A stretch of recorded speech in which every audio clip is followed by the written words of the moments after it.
శుభకార్యాలకు పూజార్ల కోసం వెతుకుతున్నారా? పూజారీస్.com లో అతి తక్కువ ధరలకే పూజార్లను ముందే బుక్ చేసుకోండి. వెంటనే కాల్ చేయండి.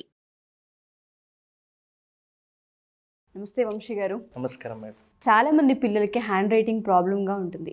ఎంత బాగా చదివినప్పటికీ కూడా ఎగ్జామ్స్లో ప్రూవ్ చేసుకోవాలనుకుంటే మన హ్యాండ్ రైటింగ్ని బట్టే ఉంటుంటుంది. కొన్నిసార్లు ఆ హ్యాండ్ రైటింగ్ చూస్తే వచ్చే మార్కులు కూడా రావేమో అని భయం వేస్తుంటుంది. పేరెంట్స్ తాపత్రయం కూడా అదే. హ్యాండ్ రైటింగ్ని పిల్లలు ఇంప్రూవ్ చేయాలంటే టిప్స్ ఏమైనా ఉన్నాయి అంటారు? స్టూడెంట్స్ అందరికీ కూడా ఇది ఒక పెద్ద సమస్యనే చెప్పొచ్చు మేడం.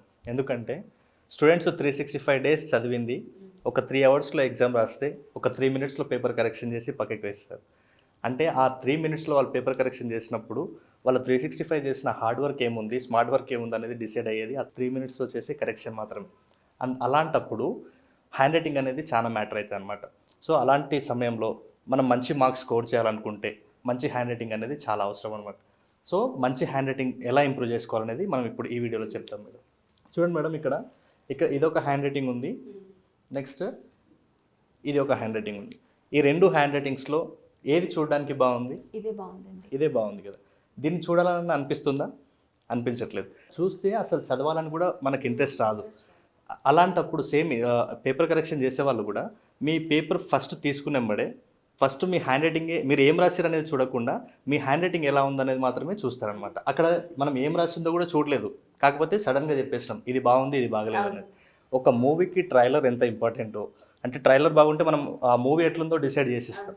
సేమ్ మీరు కూడా మీ హ్యాండ్ రైటింగ్ వల్ల మీరు కొంచెం రాయడంలో కొంచెం అటు ఇటు జరిగినా కూడా మీరు బెటర్ మార్క్స్ స్కోర్ చేయాలంటే మంచి హ్యాండ్ రైటింగ్ అనేది ఇంప్రూవ్ చేసుకోవాల్సింది. ఇప్పుడు నేను చెప్పే టిప్స్ ఫాలో అవ్వండి, మీరు ఎగ్జామ్స్లో స్పీడ్గా అండ్ పర్ఫెక్ట్గా మంచి హ్యాండ్ రైటింగ్ తోటి మంచి మార్క్స్ తీసుకొస్తారు. ఓకే. సో ఫస్ట్ వచ్చేసి use light weight pen madam. ఏదైనా ఎగ్జామ్ రాసేటప్పుడు కొంతమంది స్టూడెంట్స్ చాలా వెయిట్ ఉన్నటువంటి పెన్స్ వాడుతుంటారు. అలా పెన్స్ వాడడం వల్ల ఏమవుతుందంటే మన హ్యాండ్ రైటింగ్ అనేది అక్కడ చెడిపోవడానికి అవకాశం ఉంటుంది. So first light weight pen అనేది తీసుకోవాలి. లైట్ వెయిట్ పెన్ తీసుకున్న తర్వాత పెన్నుకి కొంచెం 1 ఇంచ్ పై భాగంలో ఒక 2 ఫింగర్స్, అంటే మనది చూపుడు వేలు బొటన వేలు 2 ఎదురెదురుగా ఉండి మన యొక్క మధ్యలో వేలు ఆ పెన్ కింది భాగంలో రావాలన్నమాట. చాలామందికి పెన్ పట్టుకునే పోస్చర్ సరిగా రాదు, దీని ద్వారా హ్యాండ్ రైటింగ్ అనేది చెడిపోతుంది. కాబట్టి పెన్ పోస్చర్ కూడా చాలా ఇంపార్టెంట్. నెక్స్ట్ పెన్ అనేది లైట్ వెయిట్ పెన్ యూజ్ చేయండి. నెక్స్ట్ వచ్చేసి మంచి గ్రిప్ ఉండాలి.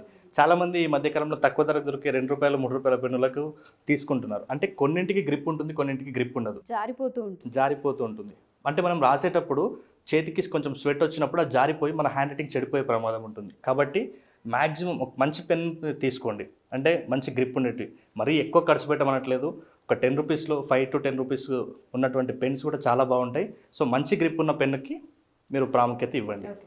నెక్స్ట్ వచ్చేసి చాలామందికి తెలియదు అనమాట, చిన్న విషయమే కానీ చాలా మ్యాటర్ అవుతుంది. చాలామంది రాసేటప్పుడు పెన్నుకు బ్యాక్ సైడ్ పెట్టి రాస్తుంటారు. అది పెన్నుకి వెయిట్ అవుతుంది. ఆ క్యాప్ తీసి రాస్తే మీరు రాసే స్పీడ్ కంటే కూడా ఇంకొక 2 రెట్లు ఎక్కువగా స్పీడ్గా రాసే అవకాశం ఉంటుంది.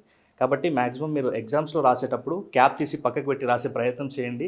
ఇంప్రూవ్మెంట్ ఎలా ఉంటుందో ఒకసారి చూడండి. ఇది ఎగ్జామ్కి వెళ్ళినాక కాదు, ఎగ్జామ్ వెళ్ళే ముందే ఒకసారి ప్రాక్టీస్ చేసి ఎగ్జామ్లో ట్రై చేయండి. ఓకే, ఇది చాలా మందికి తెలియదు, ఎందుకంటే పెన్ ఓపెన్ చేయగానే క్యాప్ బ్యాక్ పెట్టేసి మనం రాస్తూ ఉంటాము. నెక్స్ట్ వచ్చేసి యూజ్ వన్ టైప్ పెన్. నోట్స్లో ఒక రాస్తుంటారు, ఎగ్జామ్లో ఇంకొక పెన్ వాడుతుంటారు. ఇలా పెన్స్ చేంజ్ చేయడం వల్ల కూడా మన హ్యాండ్ రైటింగ్ చేంజ్ అవుతుంది. యాక్చువల్గా hand writing not a hand writing, it is a brain writing. అంటే చాలామందికి తెలియదు, మన హ్యాండ్ రైటింగ్ ద్వారా మన యొక్క పర్సనాలిటీని కూడా అనాలిసిస్ చేయొచ్చు అనమాట. దాన్నే గ్రాఫాలజీ అంటారు. కాబట్టి నేనేమంటున్నా అంటే హ్యాండ్ రైటింగ్ మారిపోతుంది. అలాంటి సందర్భాల్లో మీరు ఒకటే పెన్ వాడే ప్రయత్నం చేయండి. ఒకటే పెన్ నుంచి వస్తే మీరు అక్కడ ఎలా రాసిరో ఇక్కడ కూడా అలాంటి గ్రిప్ తోటే అలాగే రాయడానికి అవకాశం ఉంటుంది. సో నెక్స్ట్ వచ్చేసి don't press the pen too much. Exam హాల్లో కొంచెం ఎలాగో ఒత్తిడి కామన్గా అందరికీ ఉంటుంది, కానీ చాలామంది ఏం చేస్తుంటే గట్టిగా ఒత్తి రాస్తుంటారు. అలాంటి టైంలో మీరు రాసేటప్పుడు బాగానే ఉంటుంది, కానీ వెనక సైడ్ కూడా పేపర్లో మీరు రాయాల్సి ఉంటుంది. అలాంటి టైంలో అక్కడ రాయాలనే ఇంట్రెస్ట్ రాదు, క్లమ్జీ అవుతూ ఉంటుంది చాలా. సో రాయడానికి అంత కంఫర్ట్గా కూడా ఉండదు. కాబట్టి మరీ లైట్గా రాయకండి, అలాగే మరీ ప్రెస్ చేసి కూడా రాయకండి, మీడియం లెవెల్లో రాయండి. నెక్స్ట్ వచ్చేసి స్పేస్ బిట్వీన్ వర్డ్స్. మీ హ్యాండ్ రైటింగ్ ఎందుకు నీట్గా ఉండదంటే ఒక వర్డ్కి ఇంకొక వర్డ్కి కనీసం కావాల్సినంత స్పేస్ ఇవ్వరు మేడం. అలా వర్డ్కి ఇంకొక వర్డ్కి స్పేస్ ఇవ్వకపోవడం వల్ల ఆ కంప్లీట్ సెంటెన్స్ అనేది ఖరాబ్ అవుతుంది. సో మొత్తం ఓవరాల్గా వాళ్ళు అలాగే రాస్తే ఆ సెంటెన్స్ అన్నీ కూడా చూడడానికి అంత నీట్గా ఉండదు. కాబట్టి ఓవరాల్గా ఆ పేజ్ కూడా చూడడానికి అందంగా అనిపించదు. కాబట్టి ఖచ్చితంగా స్పేస్ ఇవ్వండి వర్డ్కి.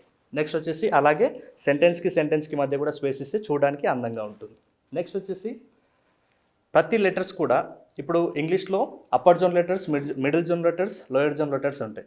అయితే ఏ జోన్ లెటర్స్ ఆ జోన్గా రాసేటట్టుగా మీరు మ్యాక్సిమం ట్రై చేయండి. కొంతమంది ఏం చేస్తుంటారంటే మిడిల్ జోన్ లెటర్స్ని అప్పర్ జోన్ లెటర్స్గా మార్చడం, అప్పర్ జోన్ లెటర్స్ని లోయర్ జోన్ లెటర్స్గా మారుస్తుంటారు. హ్యాండ్ రైటింగ్ చాలా నీట్గా కనిపించాలంటే ఏ జోన్కు ఆ జోన్ సపరేట్గా రాసినప్పుడే మన హ్యాండ్ రైటింగ్ నీట్గా కనిపిస్తుంది. తెలుగులో అయితే సమానంగా రాయండి, ఇంగ్లీష్లో అయితే ఏ జోన్ లెటర్ ఆ జోన్గా రాసేటట్టుగా ప్లాన్ చేసుకోండి ముందే. నెక్స్ట్ వచ్చేసి learn to right all letters perfectly. చాలామందికి హ్యాండ్ రైటింగ్ ఇంకొక మెయిన్ రీజన్ ఎందుకు చెడిపోతుంది అంటే వాళ్ళు ఒక్కొక్క లెటర్ని కరెక్ట్గా రాయడం రాదు. జీ రాసేటప్పుడు ఒక ఓ పెద్దగా రాయడం, ఇంకొక ఓ చిన్నగా రాయడం, వై రాసేటప్పుడు ఇట్లా ర్యాష్గా సర్కిల్ చేయడం, ఇట్లాంటివి చేస్తుంటారు చాలామంది. కాబట్టి ఇలా ఏదైతే చేస్తున్నారో చూడడానికి ఒక లెటర్ అంటే అప్పుడు కొంచెం మంచిగా అనిపిస్తుంది, కాకపోతే ఓవరాల్గా ఒక సెంటెన్స్ ప్రకారం చూస్తే అక్కడ మొత్తం హ్యాండ్ రైటింగ్ కూడా చెడిపోతుంది.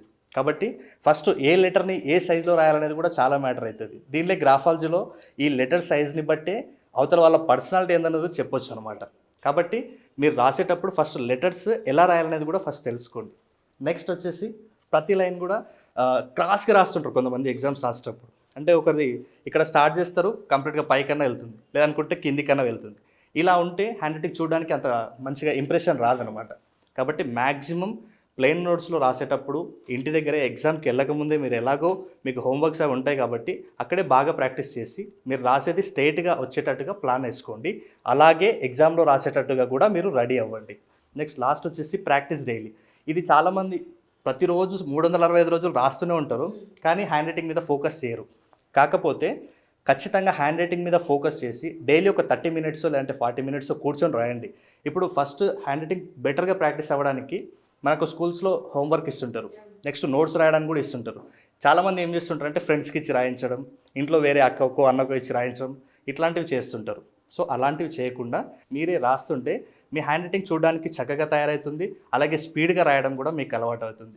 కాబట్టి నేను ఇప్పుడు ఏదైతే చెప్పానో ఈ టిప్స్ను మీరు ఫాలో అయ్యి ఎగ్జామ్లో పర్ఫెక్ట్గా మీరు బెటర్గా అప్లై చేయగలిగితే 100%గా చూడడానికి అక్కడ పేపర్ కరెక్షన్ వాళ్ళకి ఈజీగా ఉంటుంది, మీరు కూడా బెటర్ మార్క్స్ తీసుకురావచ్చు.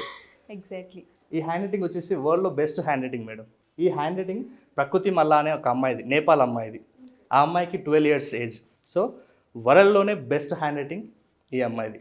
సో మీరు వరల్డ్లో బెస్ట్ హ్యాండ్ రైటింగ్ కాకపోయినా సరే ఇప్పుడు నేనైతే ఏదైతే మీరు చేసే మిస్టేక్స్ చెప్పానో ఆ మిస్టేక్స్ని తెలుసుకొని ఆ మిస్టేక్స్ మళ్ళీ రిపీట్ కాకుండా మీరు పర్ఫెక్ట్గా రాసి బెటర్ మార్క్స్ స్కోర్ చేయాలని కోరుకుంటున్నాను. థ్యాంక్ యూ సో మచ్ అండి. చాలామంది పేరెంట్స్కి కూడా హ్యాండ్ రైటింగ్ ప్రాబ్లమే ఉంటుంది. బాగా చదువుతాడు కానీ రాసే టైంకి వచ్చరికి హ్యాండ్ రైటింగ్ వల్లనే మార్క్స్ పోతున్నాయని, హ్యాండ్ రైటింగ్ వల్లనే చాలామంది మార్క్స్ని కోల్పోయి ఫెయిల్ అయిన సందర్భాలు కూడా ఉన్నాయి. హ్యాండ్ రైటింగ్ చాలా మేజర్ రోల్ పోషిస్తుంటుంది స్టూడెంట్స్కి. Thank you so much. మీరు చెప్పిన దాంట్లో 10 టిప్స్ ఉన్నాయి. అవి గనక పర్టికులర్గా విని వాళ్ళు వాటిని నోట్స్ చేసుకొని ఫాలో అవ్వగలిగితే కొంతలో కొంత ఇంప్రూవ్ అయ్యే అవకాశం కనిపిస్తూ ఉంటుంది. సో చాలామంది పిల్లలకి మెమొరీ టెక్నిక్స్ కావాలని అడుగుతుంటుంటారు. చదివింది గుర్తుండట్లేదని, కొన్ని నేర్చుకోవాలనుకున్న స్కిల్స్ మర్చిపోతున్నామని ఇలా అడుగుతూ ఉంటుంటారు. వాళ్ళకి సంబంధించి మనం క్లాసెస్ కానివ్వండి ఆన్లైన్ త్రూ లేదా పర్సనల్ అపాయింట్మెంట్ కానీ తీసుకునే అవకాశం ఉంటుందా వంశీ గారు? ఇప్పుడు చాలామంది అడుగుతున్నారు మేడం, ఎందుకంటే ఎగ్జామ్స్ ఇప్పుడు స్టార్ట్ అవ్వబోతున్నాయి కాబట్టి సిలబస్ కంప్లీట్ అవ్వక చాలామంది ఇబ్బంది పడుతున్నారు, అలాగే చదివింది మర్చిపోతూ చాలామంది ఇబ్బంది పడుతున్నారు. సో అలాంటి వాళ్ళ కోసం చదివింది ఎలా గుర్తుండాలి, సిలబస్ని ఎలా ఖచ్చితంగా కంప్లీట్ చేయాలి, నెక్స్ట్ వచ్చేసి చాలామందికి ఇదంతా ఒకటైతే ఎగ్జామ్లో ఫియర్. సో ఇలా ఫియర్ని తీసేసి ఎగ్జామ్ హ్యాపీగా ఎలా వెళ్ళి ఎలా బెస్ట్ స్కోర్ చేయాలి అనే విషయాల పట్ల మనం January 21st రోజు ఆఫ్లైన్ క్లాస్ తీసుకుంటున్నాం madam. Offline class? Yes madam. ఎవరైతే ఎగ్జామ్స్కి అటెండ్ అవ్వబోతున్నారో ప్రతి ఒక్కరికి కూడా అటెండ్ అవ్వచ్చు. అక్కడ మనం ఫుల్ డే తీసుకుంటాం అనమాట. మార్నింగ్ 9:30 నుంచి ఈవినింగ్ 5 వరకు. ఎవరైతే అక్కడ నాకు ఆ 1 day సరెండర్ అయిపోతారో, ఖచ్చితంగా నేను చెప్పేది ఫాలో అవుతారో, వాళ్ళు ఇన్ని రోజులు పడ్డ ఇబ్బంది, పరీక్షలో పడుతున్న ఆ ఇబ్బంది అన్నింటినీ తొలగించి ఫైనల్గా మీరే చెప్పి వెళ్తారు, మీరే రిజల్ట్ రూపంలో నాకు చూపిస్తారు. సో అలాంటి టిప్స్ నేను అందిస్తాను 21st January రోజు. Thank you sir. Thank you so much. Thank you.